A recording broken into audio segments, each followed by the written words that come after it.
Good evening, people, and welcome to another edition of Crowcast Weekend Wrap. This week, unfortunate circumstances, of course, but we'll push on and we'll analyse the game. Joining me tonight, we have Nikki New. How you going, Nikki? Not too bad, considering how Friday night started. Yeah, it's probably good it wasn't a Sunday game or even a Saturday night game, because it took me about a day and a half to calm down. Yeah, I only got to watch the last quarter because I was playing my own game of football. I did hear the quarter, so it was very interesting to hear the Triple M call from Melbourne. So it's Brayshaw, Dunstall, etc. So they had some interesting insights. Now, I must warn listeners now what we're going to do. Look, and, right up front, we were on the rough end of the stick in terms of the umpiring, but it wasn't the sole reason why we lost. But the umpiring was sufficiently bad to draw a comment. So if you have little ones listening in at the moment, or you're driving to work and it's Monday or Tuesday morning or something or other, I'll give you a moment, a bit of think music, and then we're going to be spending about 5 minutes talking about the umpires. So close your ears for a second, little ones. Little bit of think music there. They're just leaving the room, Nikki.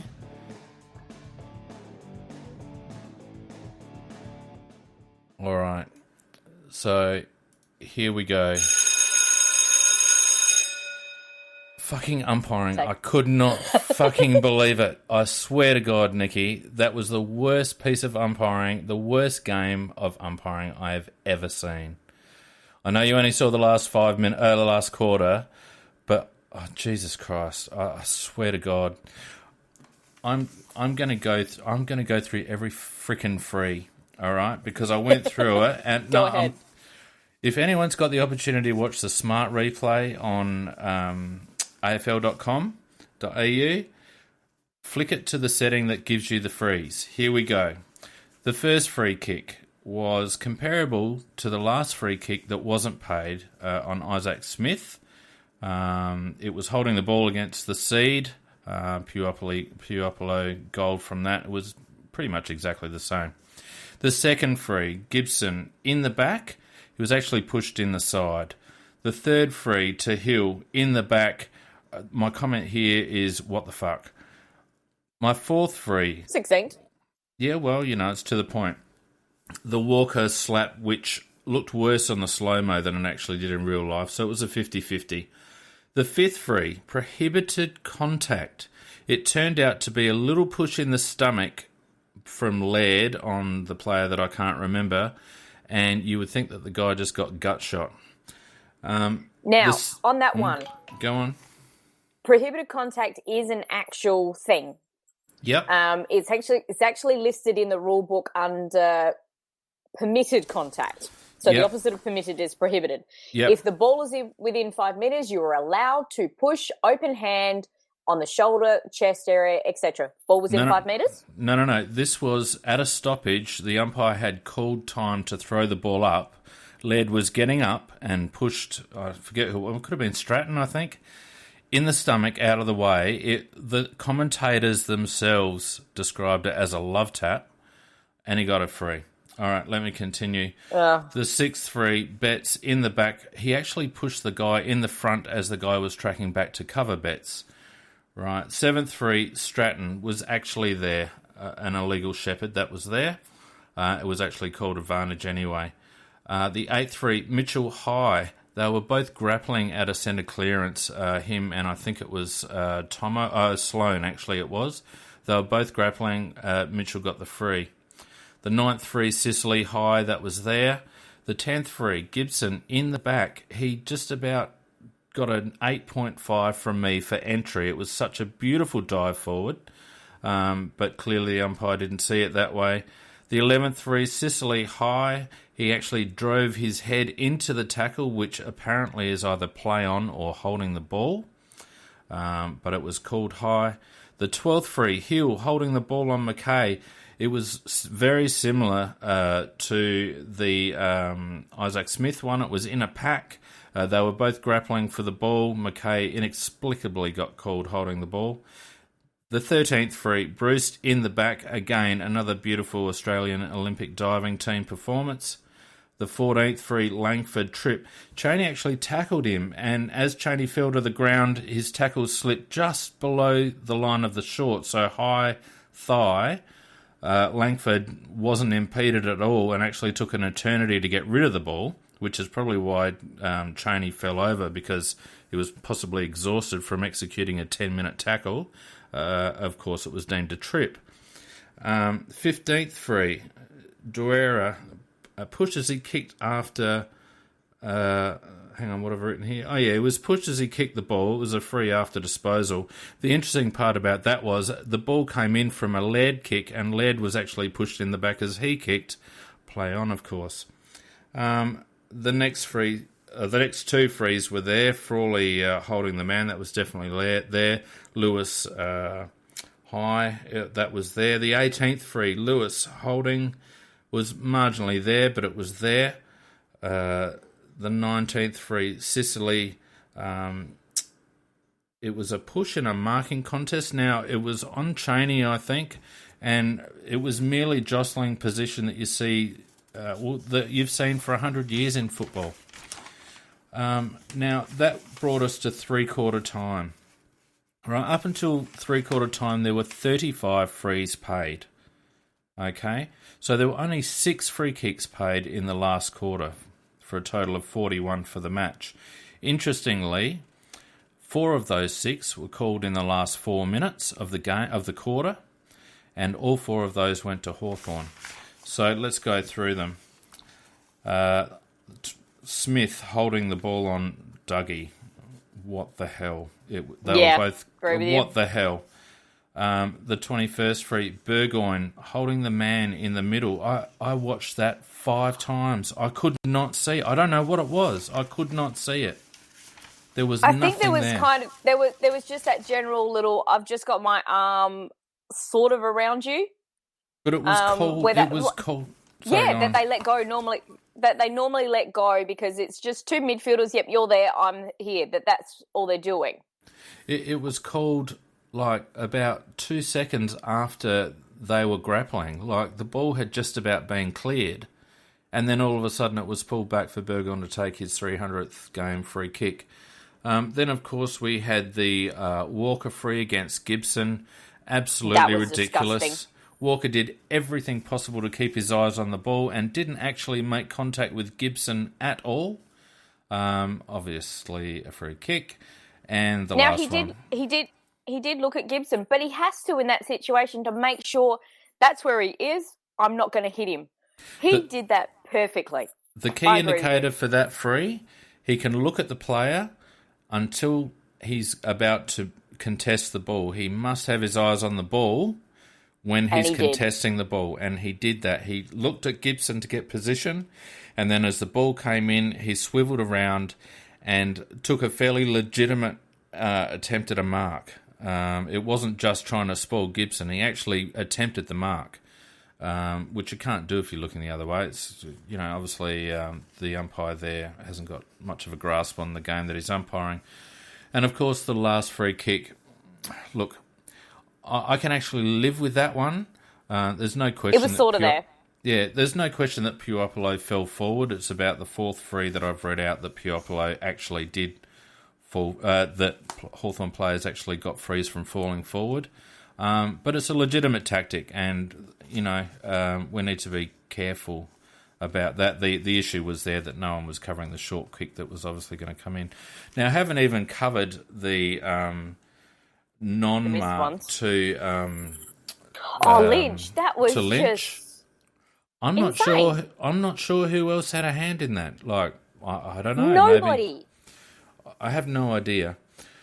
So, to the umpires, a big fuck you, because whilst you didn't cost us the game, you certainly did everything you possibly could to kill our momentum, and to turn the game the Hawthorn's way in the last. It's no coincidence that 4 free kicks out of the last 6 in the final quarter were paid to Hawthorn in the last 4 minutes of the game, and all of those free kicks were questionable, and a couple of them had been let go during the game. So thanks for nothing, Mr. Nichols and co. What got me is you're talking about a lot of those. They seem to have absolutely no grasp on anatomy. Look, do we need to send them back to school to say that the chest is not a back and the upper thighs are not the lower leg? I just don't like. I knew when I was watching the game that the umpiring was horrible. I knew I could. You're firing up. You're watching the game, and my youngest son, who was sitting there in his Hawthorn Guernsey, actually left the room. And when I asked him what he was doing, he said, "Oh, you're yelling too much." And I said, "Sorry, mate, but these umpires are terrible." But the thing of it is, when I watch those free kicks in isolation, which is possibly a dangerous thing to do, but when I do watch those free kicks in isolation, it just astounds me. There's 5 free kicks that are legitimately there. Now, I'm sure they missed a few for Hawthorn. I'm sure they paid a few for us that weren't there, although I can't recall too many. And I'm sure that they missed a couple for us on top of that as well. But to pay out of, 24 free kicks to have half a dozen that were legitimately there and the rest of them not be there, the game, if anything, was terribly over-umpired. And Nichols is a classic for wanting to impose himself on the game, and he did it to a T. Someone made a great comment on the boards. I don't even know whether it was on ours. I think it might have been on the neutral boards, that you've got to hand it to Nichols because he gut run all night to make sure he was in the contest there to pay the free kick. He always seemed to be there when Hawthorn needed a free. It was unbelievable. What I found most interesting is the neutral commentators. Channel 7 highlighted the bad calls, and you had on Twitter so many football journalists just going there, basically saying how bad the umpiring was. Yep. And apparently Channel 7, I think it was, it's been reported, just had a very small snippet in their news that said the club has asked the AFL to clarify a number of the decisions. Yep. So I'm quite pleased that that's what the club's doing. They're not doing it in public because that's never going to work. But the fact that we've got neutral commentators and so many neutral supporters coming onto the board, or the fact that on the board, on the main board at Big Footy, you had, I think there was 3 threads all about the umpiring in the media aftermath of the game. There was 100 pages in the game day thread. So many people knew. 100 pages in the game day thread on the main board. Usually there's about 20. And it was a good game, but probably 75% of the posts on that whole thread were about bias umpiring. About the umpiring. Now, I did promise that once we talked about the umpiring, that'd be it. So, any last words on the umpiring, Nikki? Look, no. I'm trying to be, they were just shit. It's seriously the most biased or incompetent. 2012 prelim. Yeah, but over the course of a whole game, pretty good. Nikki, There were some dodgy ones through that. Yeah, there were some isolated incidents in the prelim, but I've got to say, from start to finish, I've never seen a game umpired so badly. Anyway, let's move on. So you can tell me about the first 3 quarters. Well, as we know, it was a heartbreaking loss. The final scores for those that have been living under a rock: 17 goals, 10, 112 Hawthorn to 17 goals, 7, 109 to the Crows. If you have a look at the scoring worm, you'll be even more heartbroken because it was at the death, obviously, that they got back on top. It was a fantastic game of footy, Nick. It really was. I mean, it was breakneck speed at the first half. I think there was something like 20-odd goals kicked in the first half of footy. And it absolutely zapped both teams. after half time, both teams, particularly us, came out and we looked drained. We fumbled for the first 5 minutes in the third quarter. And you almost thought these guys from both teams aren't going to be able to run out the game. They're going to be crawling to the line. It was that kind of game. It was the Sydney game up another notch again. Which for me is pleasing that we can do that. I honestly thought we were going to fall away in the second half. I thought that we'd run our race.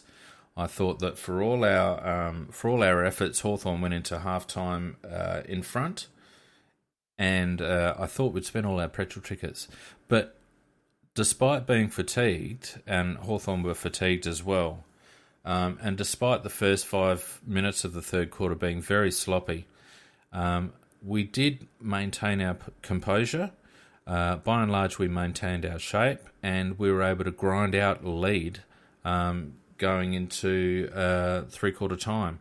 So, in terms of sheer resilience and effort, that third quarter by Adelaide to get themselves back into the lead and to hit three-quarter time with a couple of goal buffer, it was just a mammoth display by the club. It really was, and all the players at that point should have been really proud of their efforts. Interestingly, so on Triple M commentary, when it got to that point of Hawthorn was, I think, still in front at that stage, but we were kind of doing bad entries into our forward line.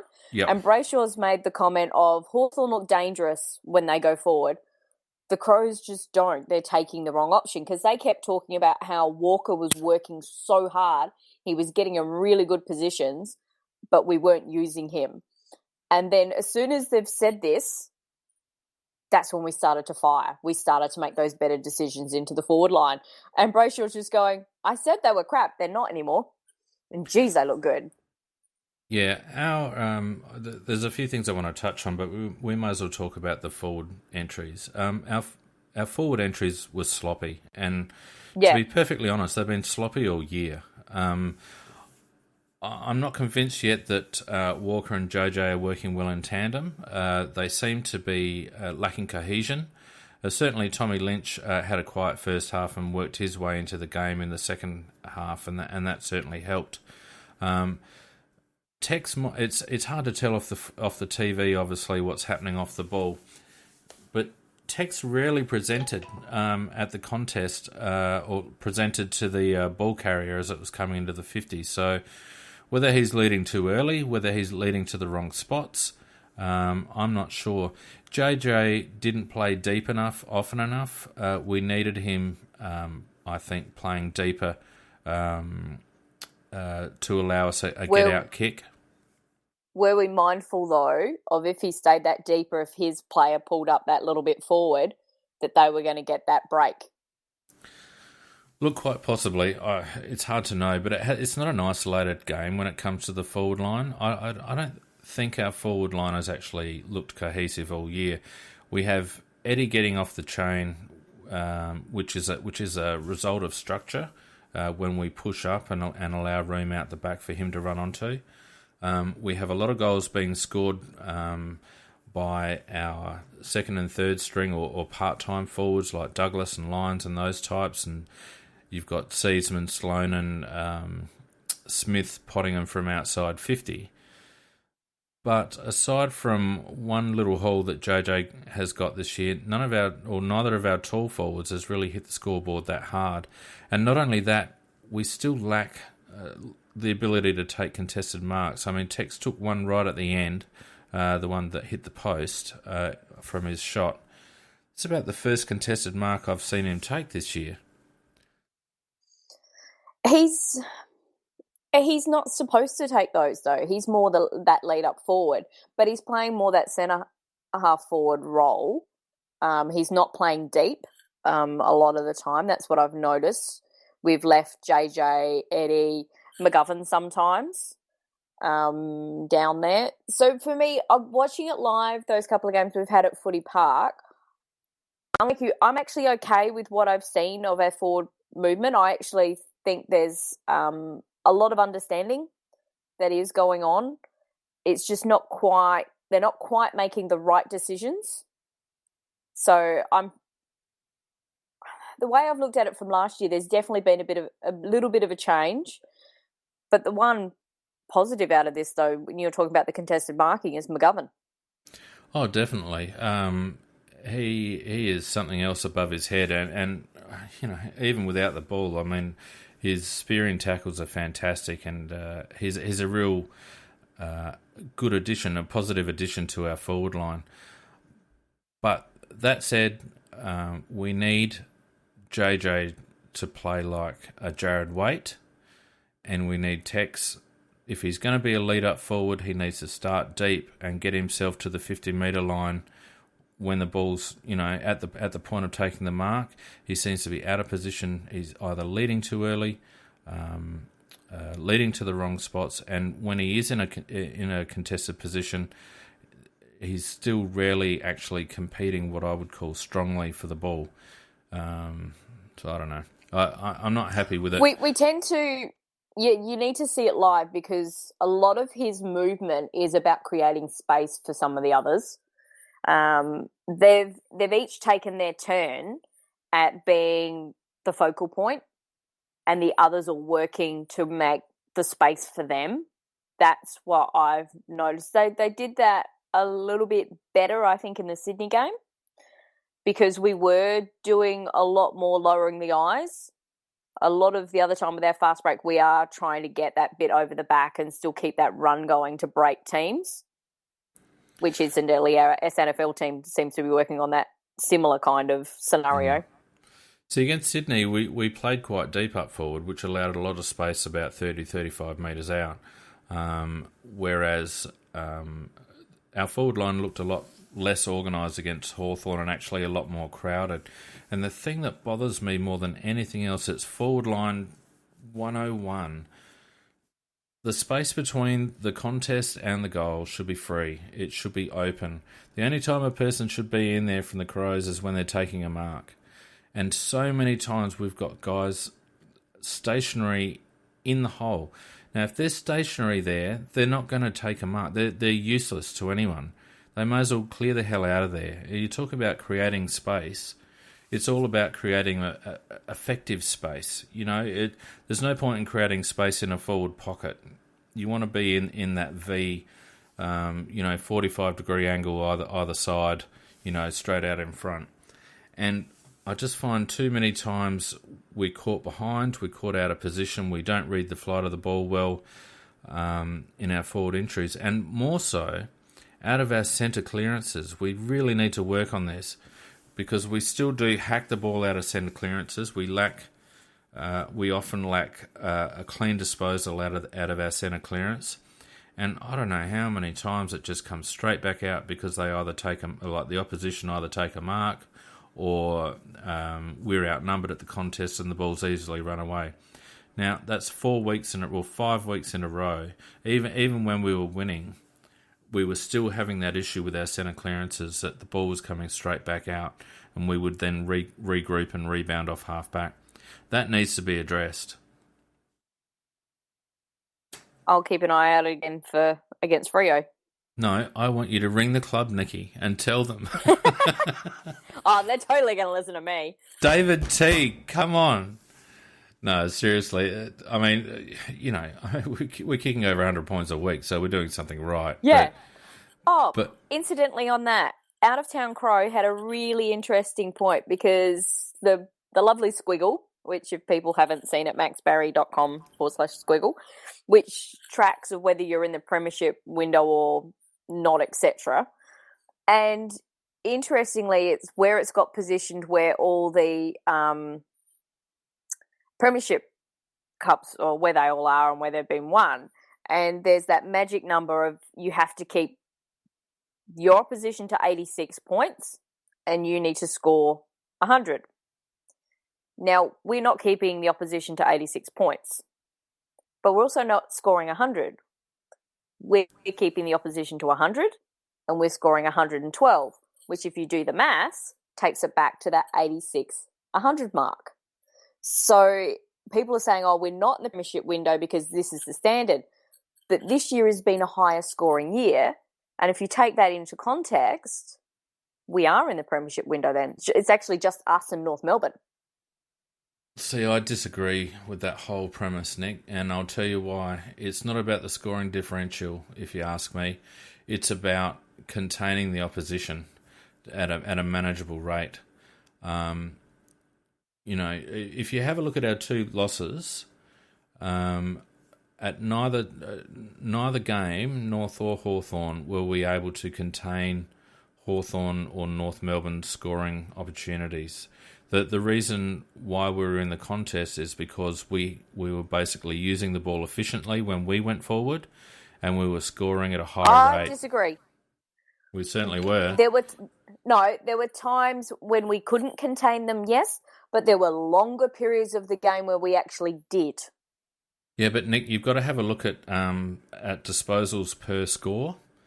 And in both those games, particularly the North Melbourne game, our average disposals per score was far less than North Melbourne's.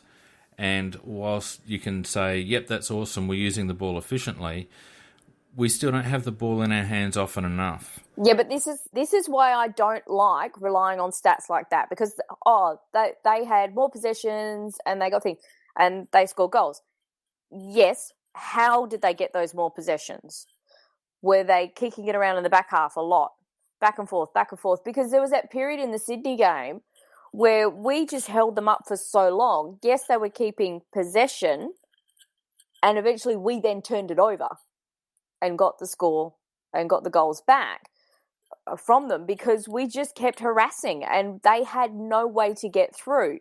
So if you're going to go on those kind of statements about the stats and everything else, here's the pure numbers, etc., it's always got to be in context of, and this is when it happened. That's why I don't like reliance on stats that a lot of people do. No, I never have. And I'm not. I don't disagree with you on the whole stats thing, but I do look for statistical backup when something seems obvious to me, and the North Melbourne game in particular, the obvious thing to me was that we absorbed a lot of pressure across our half-back line. The game was played across North Melbourne's half-forward line quite substantially. And it was similar against Hawthorn. We absorb a lot of pressure, and as soon as our disposal efficiency slips, as it did in the third and last quarter, in the Hawthorn game, that's where we start to struggle because we rely on our efficiency to goal to get our high scoring numbers. There's I understand the Malcolm Blight rule of thumb that you win games by scoring more than the opposition, and I don't disagree. And I also think that the style of football that's being played this year lends itself to that. But by the same token, you can't discount the fact that a team like Hawthorn will absorb scoreboard pressure and they will keep coming at you. And if you can't contain them, if you can't take the ball off them, then you're not going to be able to score. It doesn't matter how efficient you are. And that, I think, is the problem at the moment. Our leg speed across the midfield is too slow on the counter-attack. And against Hawthorn, and you'll probably see this, Nick, when you watch the game in full, our defence, for the first time this year, looked quite panicked. Yeah, Laird having an absolute stinker. And this is what I find really interesting. Is Laird had a stinker. Smith was good in patches, from what I understand. Talia was Talia. Yeah, Talia Lever was good. Lever was making blues. Hardigan was good. Yeah. Cheney, from what I saw, and I know people had a go at him about that when he was running towards goal, that ball loose with Huopolo. Yeah. Poppy is a bloody good player and he knows how to use his body so well. And people were coming up with all these other things he should have done. He should have dived. I'm going, the speed that ball was going at, I think Cheney knew if he tried to dive, he wasn't going to make it. But running towards it was going to try and get it. And he did try to get Poppy off balance and push him out because he would actually know Poppy quite well because he would have trained on him. But Poppy's that lovely lower center of gravity, quick, and he knows how to use his body.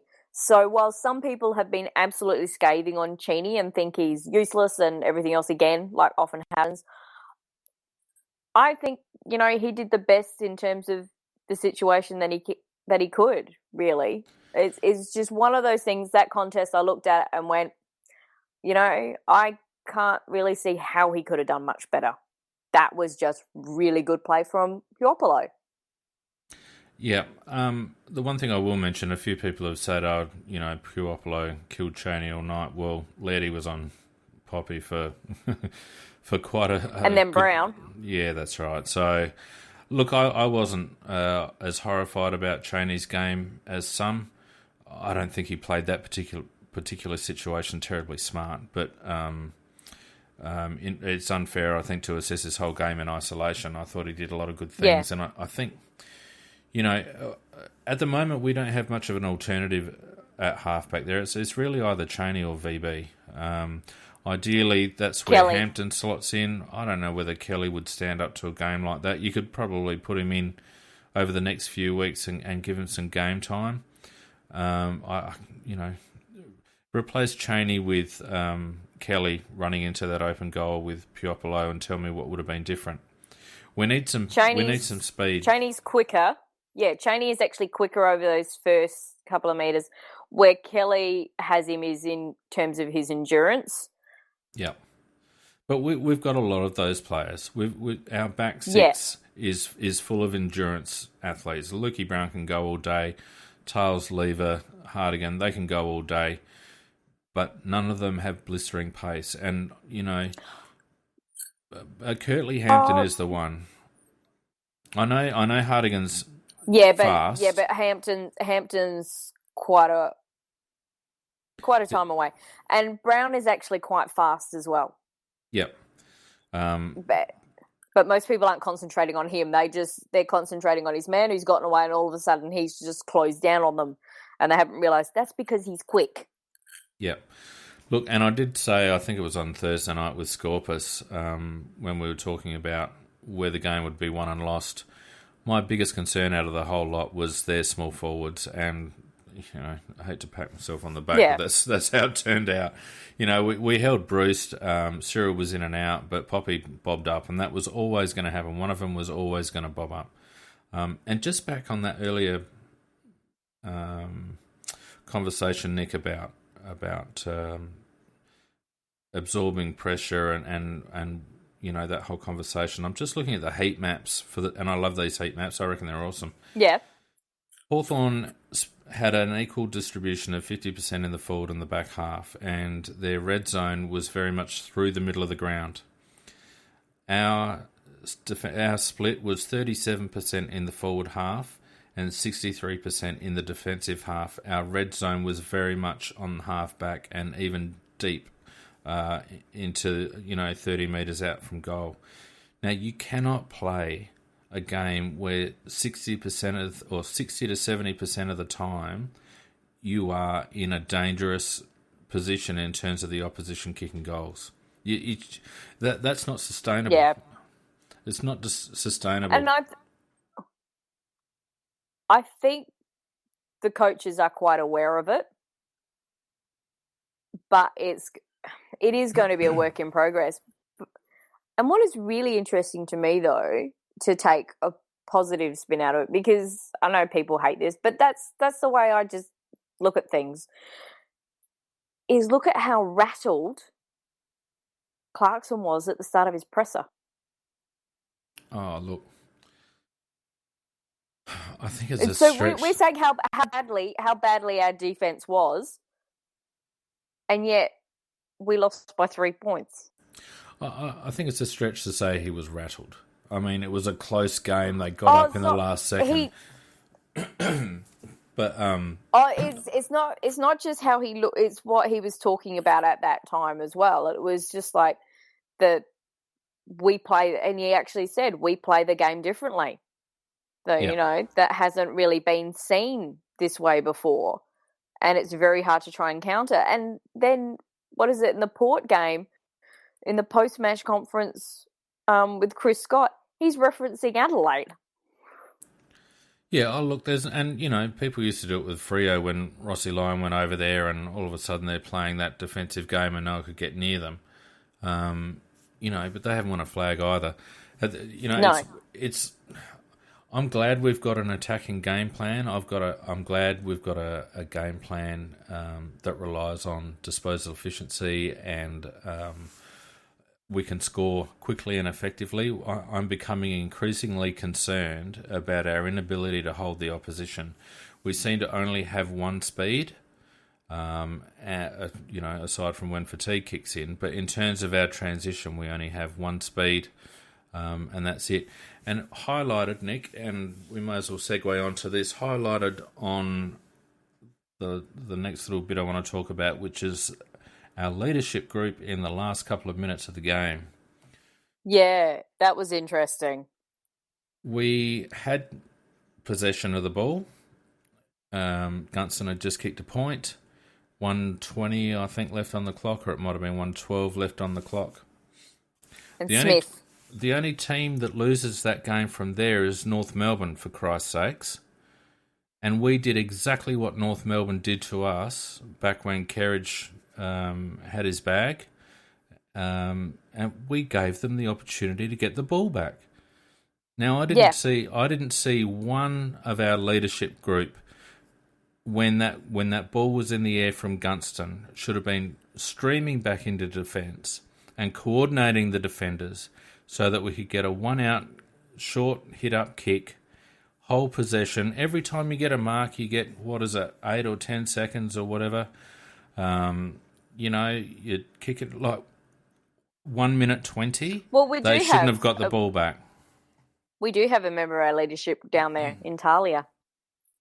Yep, but Talia's got to cover a player on those kickouts or provide an option. It needed a Tex Walker or a Scotty Thompson or a Rory Sloane before the kick-in was I agree with you. Before the kick-in was even taken, before that ball even went through the points. It needed one of those blokes to go down there, show a cool head, be aware of the situation. Surely they must have been aware of the situation. They've got rotations going on all over the place. They've got runners on the ground. They know how long is left. And if they didn't know how long was left, and if they weren't given any instructions from the bench, then that's a breakdown of communication between the coaching panel and the players. But to my way of thinking, we lacked a cool head in that last 1 minute 20. Hawthorn should never have got the ball back. And agree totally. They don't get the ball back, we win by 3 points. Yeah, it just needed some smart play, and we didn't do it.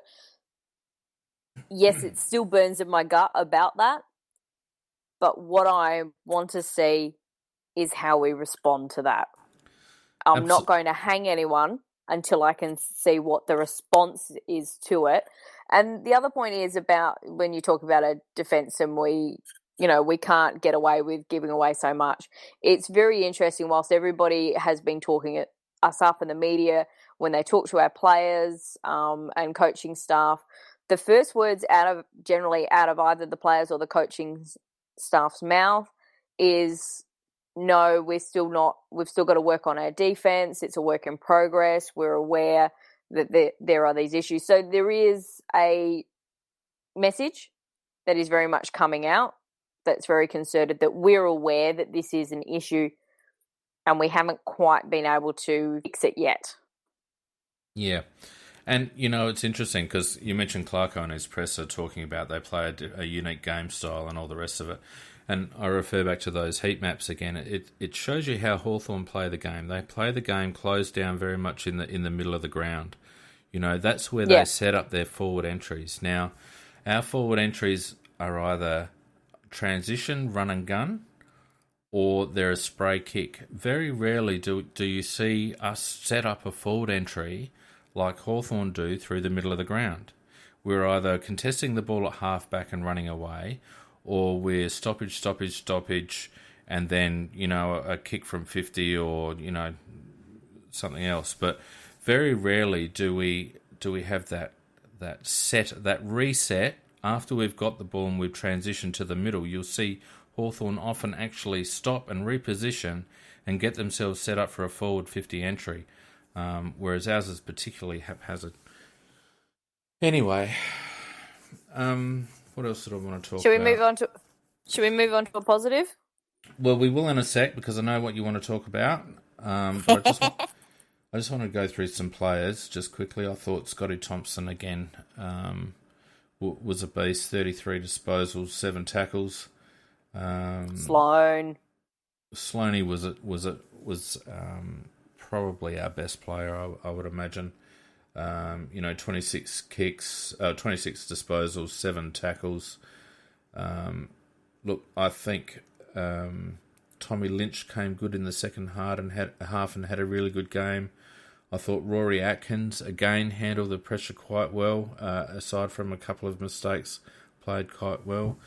I thought Richard Douglas actually played well. I think he had a gain. I think he's our designated defensive midfielder. I think he had a soft tag on Mitchell for most of the night.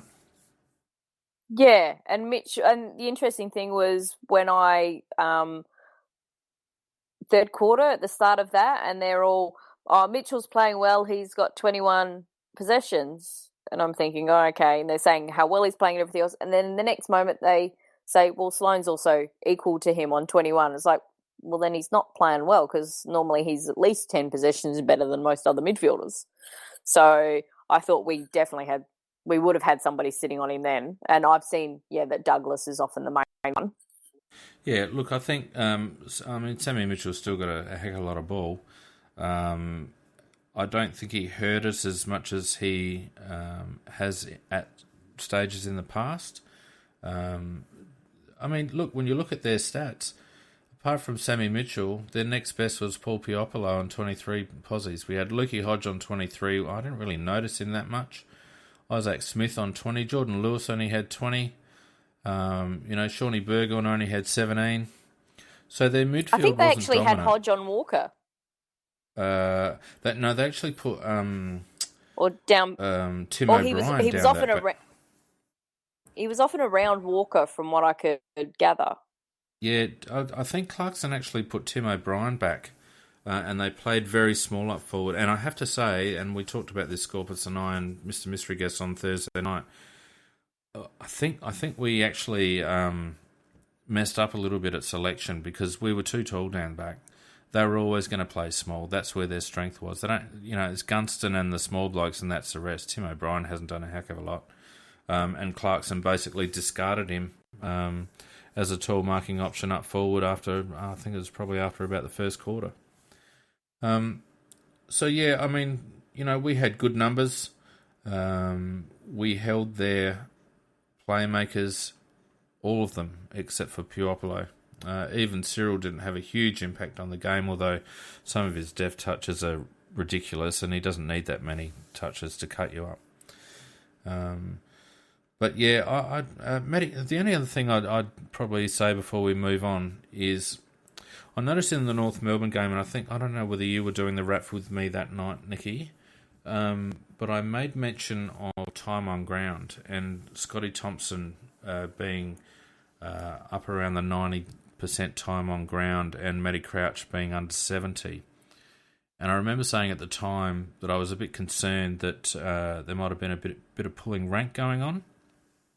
Well, the following few games, that's evened out until Friday night.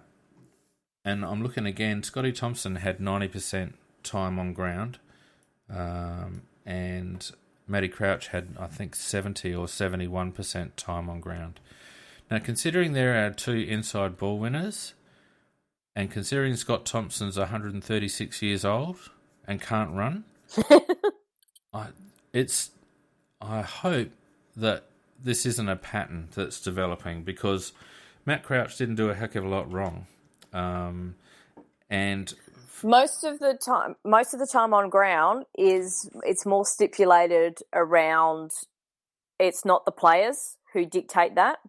It is actually the bench that calls that, and they're looking at the numbers in terms of they're running and what capacity they're running at and knowing what the player is actually capable of. So I wonder whether when Matt's doing the 70%, it's when he's actually running possibly a lot harder, or a lot further than what he normally does, and we're mindful of that he's only had a full preseason this year for the first time.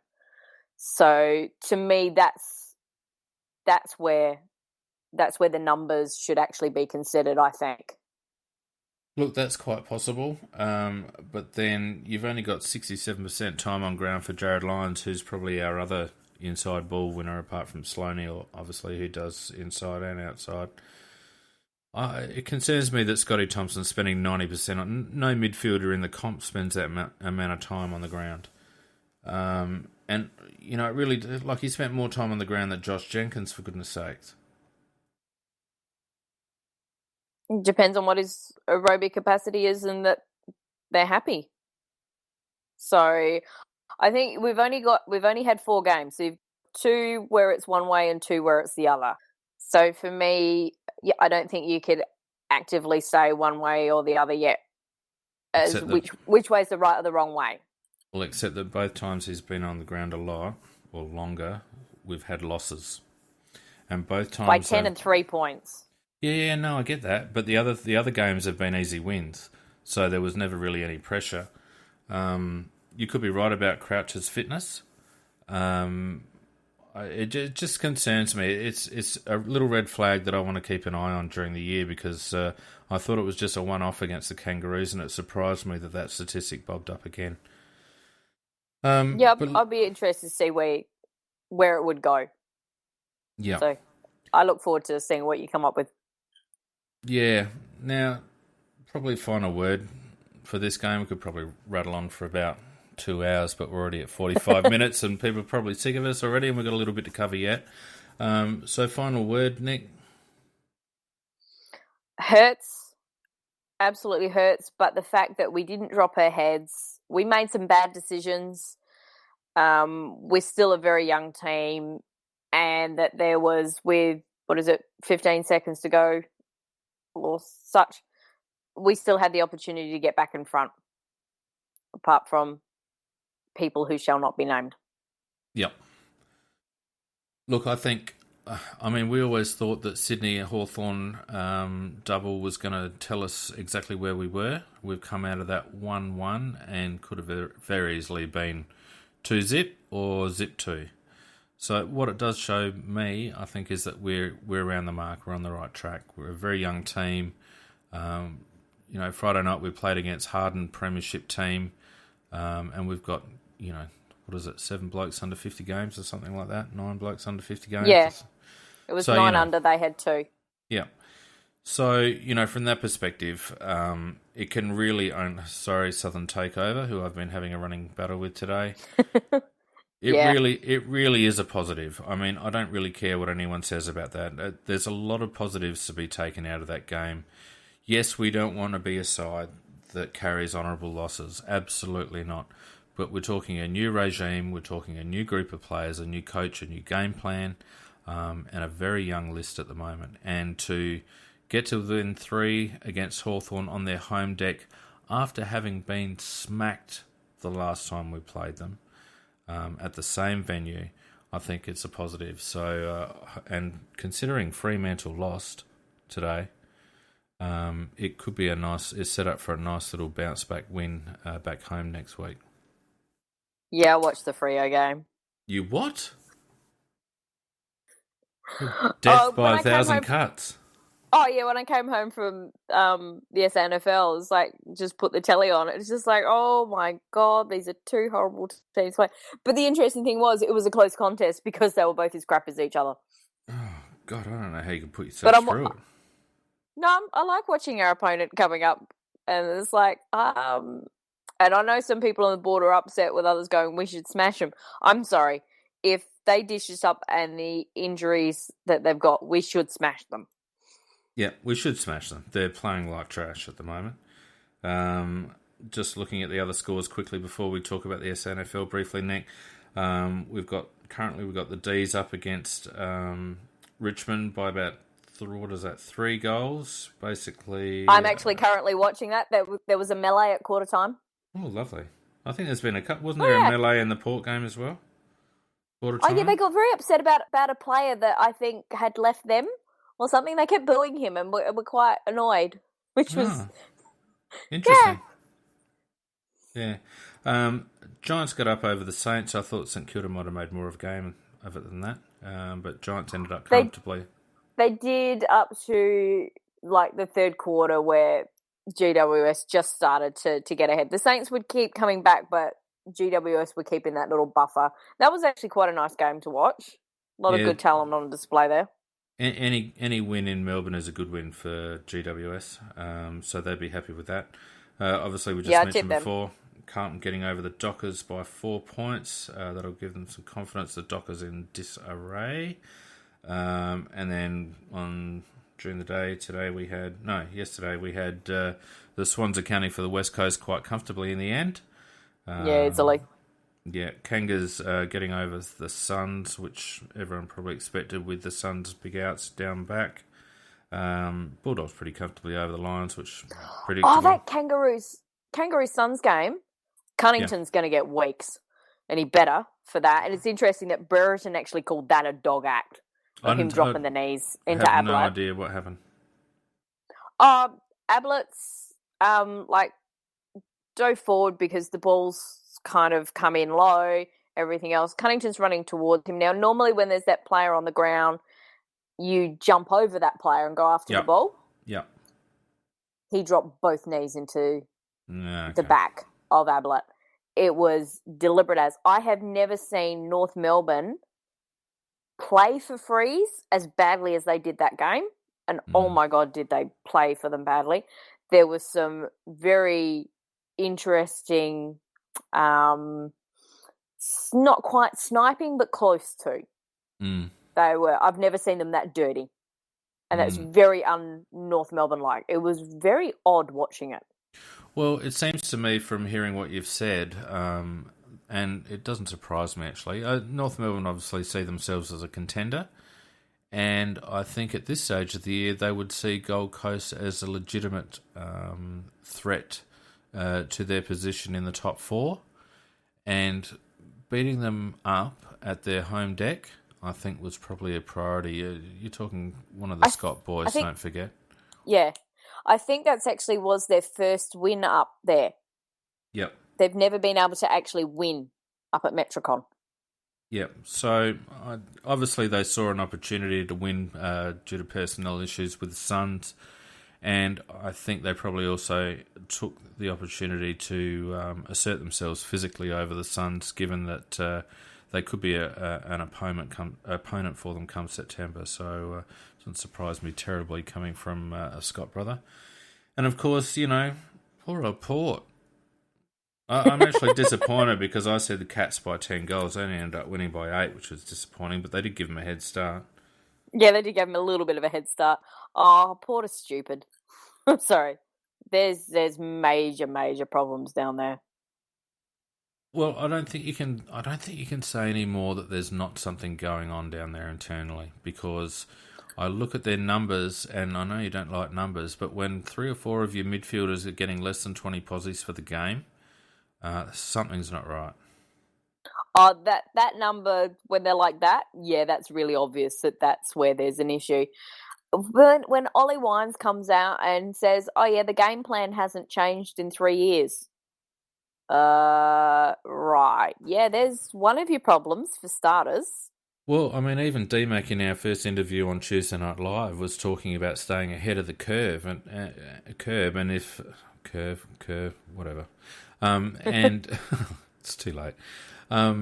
If they're still running the same game plan, do they think that people might have haven't worked out by now? But they're not playing with any heart or spirit or anything. And there was, I'm not sure where the talk was from, but there was mentioned that there are a couple of players in Port's side who are not playing to instructions. And I think one of them is probably Robbie Gray, who got dragged off last night, because I think he actually wants to win games. And I think he's actually realising that whatever their game plan is, it's not working, and so he's going to set up differently. And so he then gets dragged off. And, that's what it looks like. It looks like that they no longer buy into what Kenny's telling them. No. That's how they're playing, and that's a real concern for them because they've lost, quality coaching personnel in Walshy and Richardson.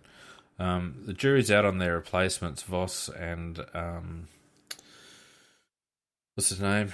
Well, there's Bassett. Bassett and who's the other Who's guy? their forward line coach? Forget. I have no idea. Forgotten. I mean, they ditched Tyson out.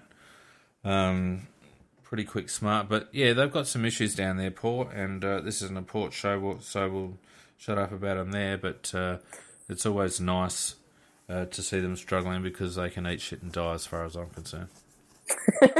I think Pete might want to have some things to say about them on Tuesday night. He's quite fond. Beautiful. All right, Nick. So that'll do on the AFL. Move on to the SNFL. Yeah, give us some good news. We got absolutely pantsed in the midfield. They were crap, but we won. And what I found very interesting and what pleased me was, even though we were getting pants in there, and Riley O'Brien, something was up with him today. His timing was completely off when he was jumping for ruck taps, when he was going for a punch, when he was going for his timing was just bad, so that didn't help.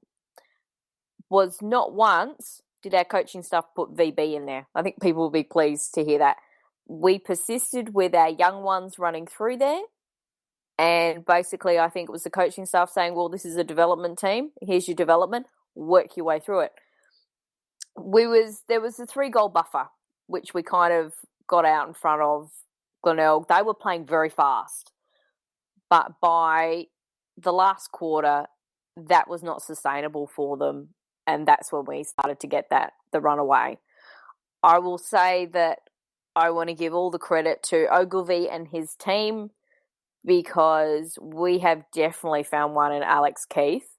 For a guy that has not played football in 6 years to come in and play a game like he did there, and sometimes he was actually manned up on Alloway. So where were they playing him, got Nick? it.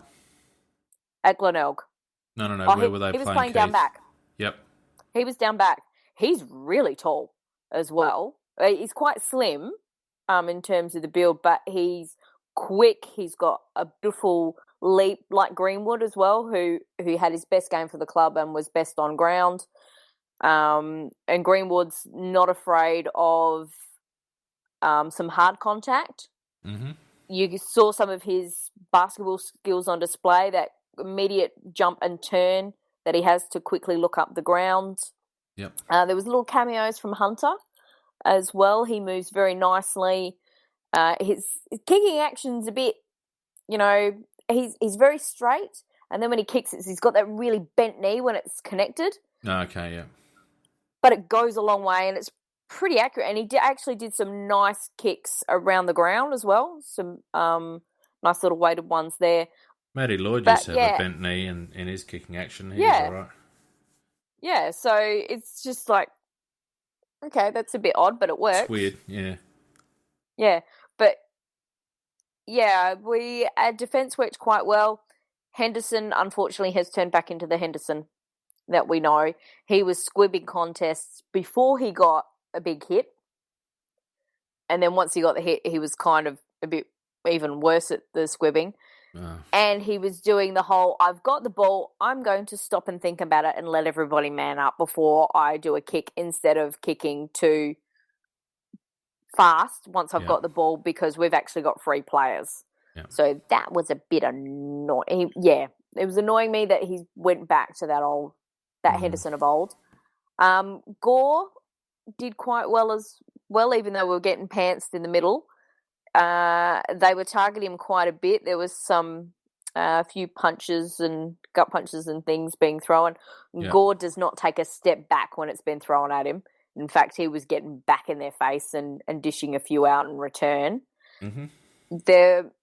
Tom Dodane, besides the fact that his father was sitting in the stands with a Hawthorn cap on his head, Tom, we're going to have words about your dad. Jesus. Yeah, bad man, bad. And I think his sister was there, or somebody else, their family, and they had a Geelong top, so that was kind of funny. but he's got really good footy IQ, some nice tackles that he did. There was a couple of things that I was like, he should have really actually attacked the player more. And he kind of gave them a little bit of space and he corralled them, but he gave them a little bit too much space to do something. Yeah. So there's still some things to work on there, but seeing him live for the first time, yeah, I can see why we picked him up. He's got that footy IQ and that little hardness, similar to what Lever was the first time we saw him. Okay. So I'm quite pleased with what's coming through in our defence.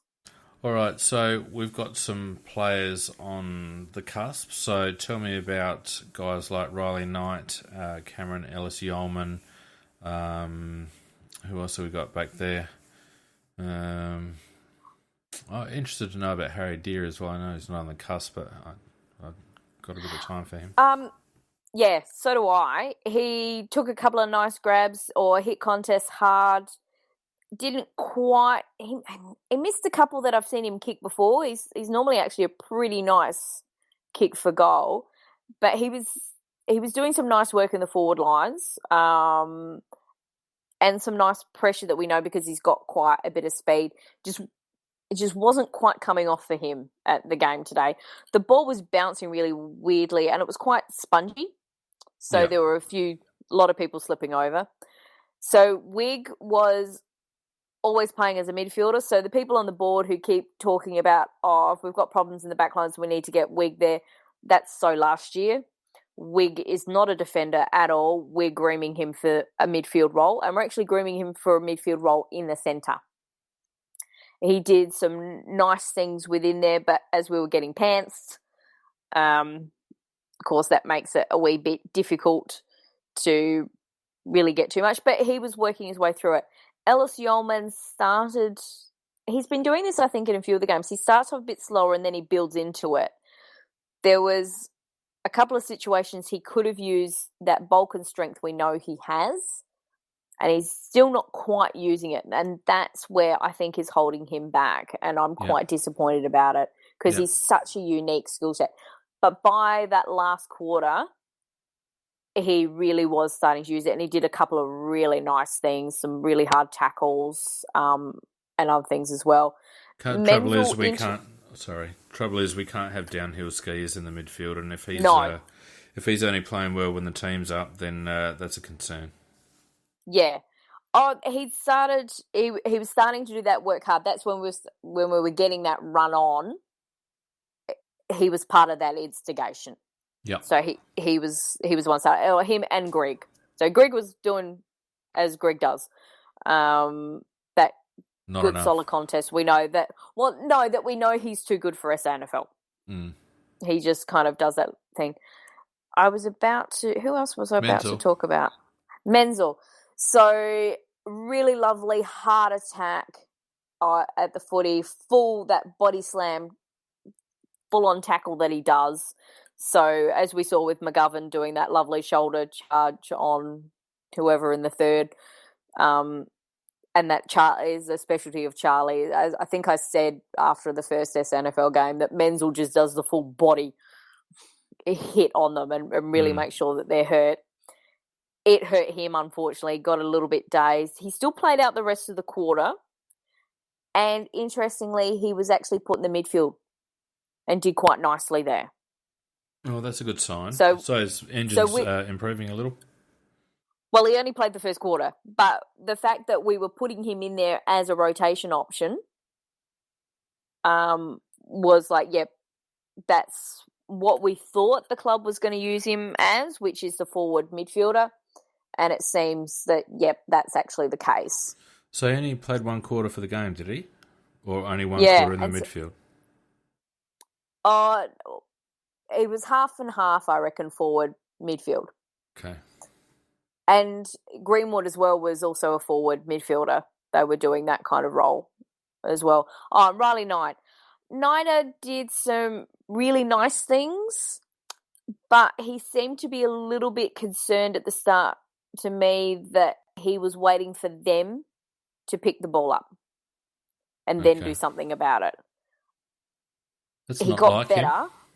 No, that was really odd to see.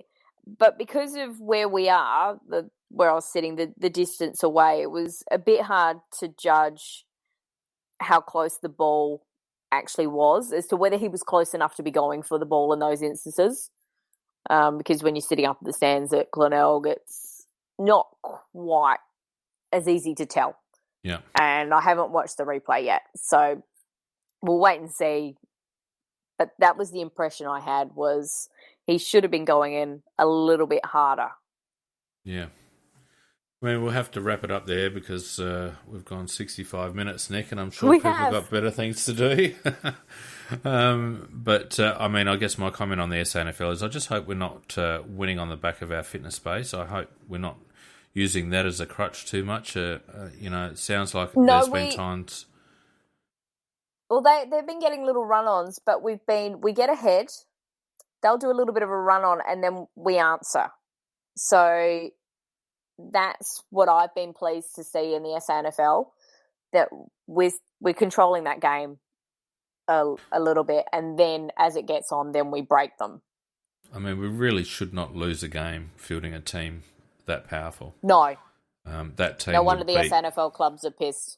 Oh yeah, well, I mean, and it's an unusual situation that we've only got two, blokes on the injury list. That's not going to happen all the time, but so it's a bit unfortunate from the SANFL's point of view. But in terms of our club, it's a fantastic position to be in. Nikki, we're going to have to wrap it up. We will. It's been lovely spending the last hour with you and venting and musing about things. I don't know whether I do. I was feeling all right, and then I watched the replay to get prepared for tonight, and it just pissed me off again. I only just calmed down. So no, you were telling me to watch the replay, and I'm like, I don't know if I want to. Yeah, not if you want to have a good Monday. But anyway, so obviously we've got what have we got tonight? We've got Richmond and Melbourne in progress, and then we've got the second half of that. Collingwood and the Bombers tomorrow, which will be something that I'll the Bombers. Happily... Yeah, well, I came close to tipping the Bombers, and it wouldn't surprise me at all. We'll see which Collingwood turns up to play. They've obviously drawn a line in the sand with Cloak, so interesting to see how they line up. But neither of them terribly impressive. If Melbourne get up tonight, then the only one I've got wrong is the Freo Carlton game. Yeah. Yeah, I think I might be with you, actually. I'll have to check, but I'm pretty much around the mark, I think. Anyway, that's all she wrote. Nick, thanks very much for joining me tonight, giving up your time as usual. You're a wealth of knowledge, and we love having you on the show. No, seriously. And we'll be back, some of us, all of us maybe, on Tuesday night to talk a little bit more about the game in depth and lots of other stuff. Oh, and a special guest on Tuesday night, a new board member. Good night. Yay! See ya!